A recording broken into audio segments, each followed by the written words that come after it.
Absolutely, yeah. So my first few years at DataCamp were in the content team. So this is about making courses and projects, and some of them I made myself, and a lot of them were with external instructors. So it was really a people management process, like persuading other people to create content.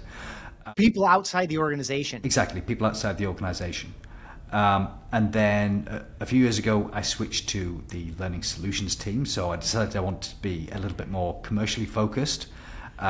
And so the learning solutions team is very closely, they work very closely with sales and customer success. So it's the sort of educational equivalent of pre-sales engineer or solution architect. It's those kind of roles.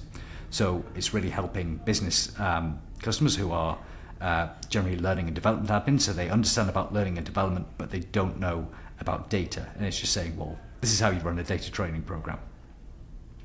And that worked really well for a few years. And then how I got into the evangelist role, basically we'd had this position, it was a new position, and we'd had it open for about 8 months or so.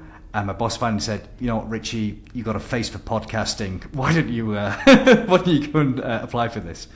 And so it wasn't a position that I'd really considered before. I didn't really know exactly what an evangelist involved at that point. But I was like, okay, yeah, I applied, and I guess because no one else applied, I got the job. So, but I'm very glad I did. It turned out to be a lot of fun. But yet, again, I think there is this sort of lack of awareness about what does an evangelist actually do, and this is why I really love your show, because it's helping spread the message.